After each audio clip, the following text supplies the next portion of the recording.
Hello everyone. இந்த வீடியோவில் வேர்ட்ப்ரெஸ்ஸோட tables ஸ்ட்ரக்சரை பற்றி தான் பார்க்க போகிறோம். பை டிஃபால்ட் ஒரு வேர்ட்ப்ரெஸ் இன்ஸ்டால் பண்ணதும் நமக்கு 12 டேபிள் தான் இருக்கும். ஓகேங்களா?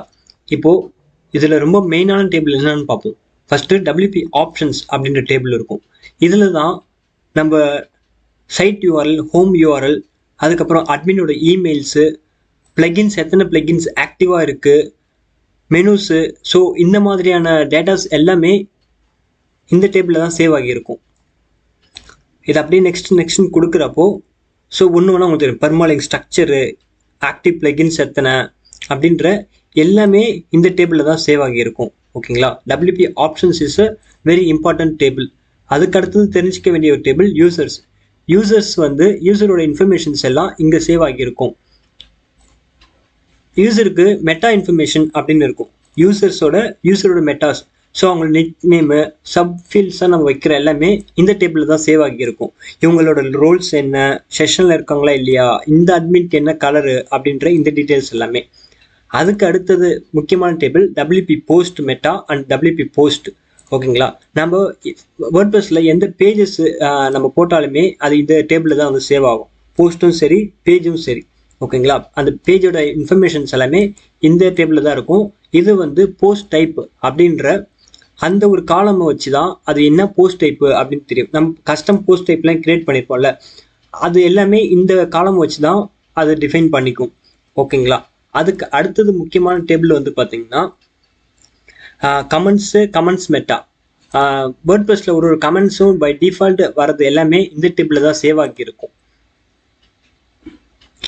டெர்ம்ஸ் மெட்டான்றது கேட்டகரிலாம் இருக்குது பார்த்தீங்களா, ஸோ அது எல்லாமே இந்த டேபிள் தான் சேவ் ஆகியிருக்கும். புதுசு லட்சம் ஒரு பிளகின் நம்ம இன்ஸ்டால் பண்ணுறோன்னா, இன்ஸ்டால் பண்ணுற பிளகினோட டேபிள்ஸ் எல்லாமே அது ஒரு தனியாக ஒரு டேபிளாக மெயின்டைன் ஆகும்.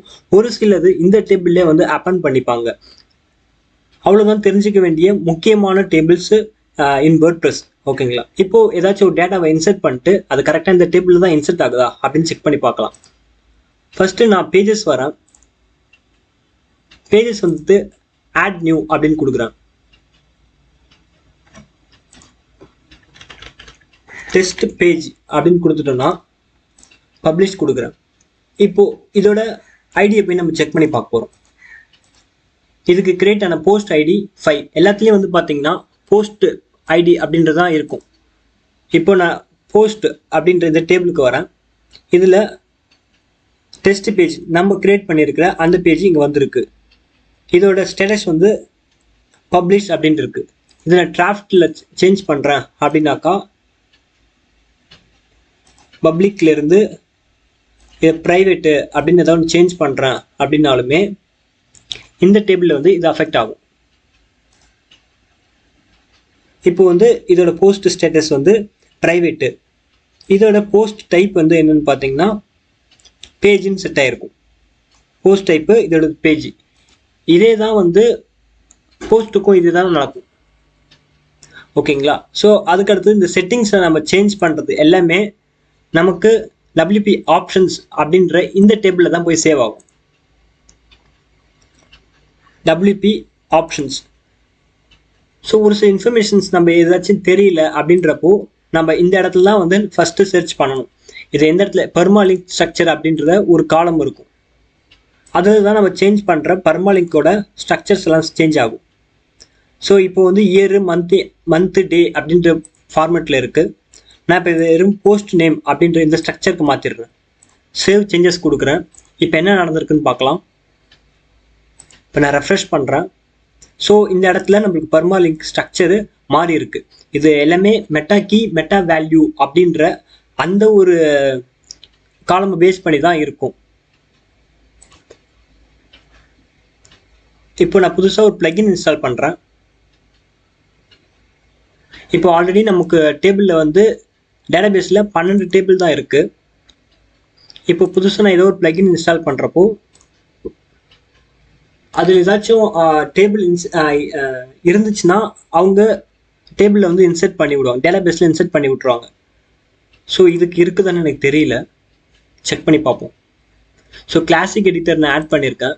ஆட் பண்ணிவிட்டு நான் இப்போ ரெஃப்ரெஷ் பண்ணதும் நமக்கு இப்போ 12 டேபிள்ஸ் தான் இருக்குது. பட் இந்த பிளகின் எந்த புதுசான ஒரு டேபிள்ஸையும் வந்து இன்சர்ட் பண்ணலை. ஸோ அதனால இப்போ பிளகின் ஆட் பண்ணல, இப்போ ஆட் பண்ணது இங்கே ஆக்டிவ்ல இருக்கா இன்ஆக்டிவ்ல இருக்கா அப்படின்னு செக் பண்ணுறதுக்கு நமக்கு ஒரு ஃபீல்டு இருக்குது. அது என்னன்னா பிளகின்னே போட்டு நான் ஓவரால் தேடுறேன் மெட்டா கீழே. இப்படி தேடிட்டோம் அப்படின்னாக்கா ஆக்டிவ் பிளகின்ஸு அன்இன்ஸ்டால் பிளகின்ஸு அப்படின்ட்டு பிளகினோட டீட்டெயில்ஸ் எல்லாமே இந்த டேபிளில் இருக்குது. இப்போ பார்த்தீங்களா? ஸோ கிளாசிக் எடிட்டர் அப்படின்ற இந்த ஒரு பிளகின் நம்ம இன்ஸ்டால் பண்ணியிருக்கோம். இன்ஸ்டால் பண்ண டேட்டா இங்கே ஜேசனாக வந்து சேவ் ஆகியிருக்கு. ஸோ கமெண்ட்ஸும் அதே மாதிரி தான். கமெண்ட்ஸ் வந்து நான் இப்போ ட்ராஷ் கொடுத்துட்டேன். இப்போ ஆல்ரெடி ஒரு டேட்டா இருந்துச்சு, டிபி ஸ்ட்ரக்சரில் போயிட்டு கமெண்ட்ஸ் அப்படின்னு கொடுக்குறேன். இப்போ ஆல்ரெடி இருந்தது வந்து நான் ட்ராஷில் மூவ் பண்ணிட்டேன் அப்படின்றதுக்காக ட்ராஷ்னு ஸ்டேட்டஸ் ஆட் ஆகியிருக்கு. இப்போ இங்கே போயிட்டு நம்ம பர்மனெண்ட் டெலிட் கொடுத்துட்டோம்னா நமக்கு இந்த இடத்துல எந்த இன்ஃபர்மேஷனும் இருக்காது. இதோட கமெண்ட் மெட்டா இன்ஃபர்மேஷன்லையும் எதுவும் சேவ் ஆகியிருக்காது. இந்த கமெண்ட் மெட்டாவில் வந்து என்னென்னலாம் இருக்கும் அப்படின்னு பார்த்தீங்கன்னா, இந்த கமெண்ட் ஐடிக்கு அடிஷ்னலாக எந்த யூசர் ஆட் பண்ணியிருக்காங்க அப்படின்ற இன்ஃபர்மேஷன்லாம் நம்ம இங்கே சேவ் பண்ணிக்கலாம்.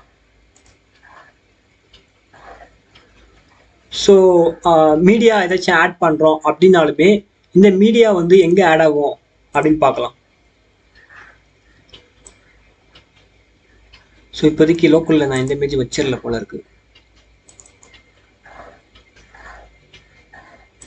ஸோ இது பல்ப் அப்படின்ற ஒரு இமேஜ் அப்லோட் பண்ணுறேன். இது எங்கே சேவ் ஆகி இருக்கும்? ஐயோ, என்னோட சேட் இன்ஃபர்மேஷன் ஸ்க்ரீன்ஷாட் எடுத்திருக்கேன் போல இருக்கு. So okay, I don't want willing to show. இப்போது இதை நான் வியூ பண்ண விரும்பலை. இப்போ பார்ப்போம்.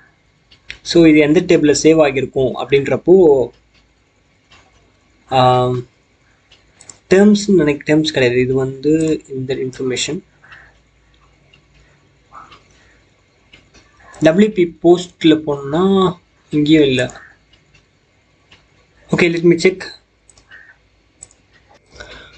Back to this video. நான் வந்து இமேஜ் மாற்றினேன், அது பர்சனல் இன்ஃபர்மேஷன் இருந்துச்சா சேட்டில், நான் அதை ரிமூவ் பண்ணிட்டேன். ஓகே, இப்போது இந்த அப்லோட் பண்ணியிருக்க இந்த இமேஜ் எங்கே இருக்குது அப்படின்னு பார்ப்போம். இது வந்து WP போஸ்ட் மெட்டா அப்படின்ற இந்த டேபிளில் தான் அது சேவ் ஆகியிருக்கும். இப்போ நான் ரெஃப்ரெஷ் பண்ணதும் நமக்கு அட்டாச்மெண்ட் ஃபைலோட இது எந்த இயரு, எந்த மந்த்து அண்டு எந்த ஃபைலோட நேமு அப்படின்றது இருக்கும். அதோட சைஸ் ஏதாச்சும் மென்ஷன் பண்ணியிருந்தா இங்கே இந்த டேபிளில் தான் சேவ் ஆகியிருக்கும். இதோட ஐடி எங்கே இருக்குன்னு பார்த்தீங்கன்னா ஐட்டம் ஐடி = 9 அப்படின்றது இருக்கு பாருங்கள். ஸோ இப்போ பர்மனெண்ட்லி நான் delete அப்படின்னு கொடுத்துட்டோன்னா எனக்கு இந்த டேபிள்லேருந்து delete ஆகிடும். ஓகேங்களா? இப்போது நான் மறுபடியும் அதே இமேஜை திரும்ப ஆட் பண்ணுறேன். ஆட் பண்ணதும் இப்போது இதோட ஐடி பார்த்தோன்னா 10 அப்படின்னு மாறி இருக்கும். ஸோ இப்போது நான் போஸ்ட்டில் போயிட்டு இதை நான் இன்க்ளூட் பண்ணிக்கலாம். ஸோ இப்போ ஃபீச்சர்ட் இமேஜ் அப்படின்றத நான் சூஸ் பண்ணுறேன். இப்போ ஆல்ரெடி நம்ம வந்து சேவ் பண்ணி வச்சுருக்கோம். ஸோ அதையே வந்து நான் செட் பண்ணுறேன். இப்போ இது எங்கே இருக்குது அப்படின்னு கண்டுபிடிக்கலாம். நீங்கள் எனக்கு தெரிஞ்சு கெஸ் பண்ணியிருப்பீங்க, இது WP போஸ்ட் மெட்டால் தான் சேவ் ஆகியிருக்கும். இப்போது இதோட ஐடி வந்து என்னன்னு பார்த்தீங்கன்னா 10. ஓகேங்களா? இப்போது இது வந்து நம்ம மீடியாலேருந்து அப்லோட் பண்ணுறப்போ இந்த இடத்துல சேவ் ஆகிடுச்சு. இப்போ தம்ப்நெயில் ஐடி அப்படின்றது இந்த ஐடியை இதுக்கு பாயிண்ட் பண்ணியிருக்கு. ஓகேங்களா? இது வந்து நம்மளோட போஸ்ட் ஐடி 1. இது வந்து நம்ம போஸ்ட் ஐடி 1க்கு இந்த 1க்கு நமக்கு அட்டாச்மெண்ட்டோட ஐடி அப்பண்ட் ஆகிருக்கு. ஸோ இதுதான் வந்து ஒரு பேசிக்காக வேர்ட்ப்ரெஸ்ஸோட டேபிளை வந்து அண்டர்ஸ்டாண்ட் பண்ணுறது. ஸோ உங்களுக்கு இந்த வீடியோ பிடிச்சிருக்குன்னு நினைக்கிறேன். ஸோ தேங்க்யூ ஃபார் வாட்சிங் திஸ் வீடியோ.